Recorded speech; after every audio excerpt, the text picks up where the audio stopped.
কুমির প্রকল্পেতে ঢুকেছি তো, আমাদের ডাক্তার সাহেব চৌরঙ্গিতে বাড়ি। ডাক্তার সাহেব কিছু কথা বলতে চাই। হ্যাঁ, সর্বপ্রথম আপনাকে আমি আমার আন্তরিক অভিনন্দন শুভেচ্ছা জানাই আপনার সংবাদ পরিবেশন করার জন্য। আপনাকে অনেক অনেক ধন্যবাদ।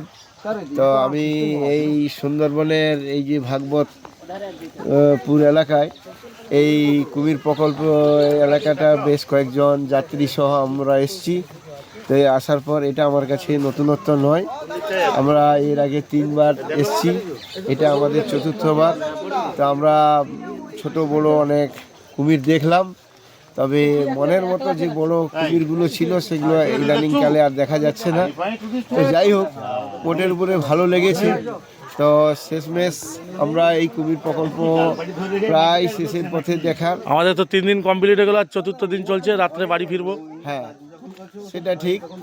সবাই মিলে আনন্দ উপভোগ করলাম, আনন্দ একসাথে উপভোগ করলাম, অনেক চেনা এবং অচেনার মধ্যে পরিচিতি হলাম, এবং সুন্দরবনের গভীর জঙ্গল আর বিশাল জলরাশি দুয়ের সমন্বয়ে যে এই সুন্দরবন, এটা একটা মুক্ত জায়গা যেখানে মুক্ত বাতাস, ভালো লাগে। সপরিবার নিয়ে এসে ঘোরার জায়গা। মনের আনন্দ এবং পরিবারের সকলকে নিয়ে এসে একঘেয়েমিপনাটা কেটে আমরা একটা নতুন মনের নিয়ে, নতুন আনন্দ নিয়ে আমরা বাড়ি ফেরার পথে। তা আমাদের সর্বোপরি আমাদের খুবই ভালো লেগেছে।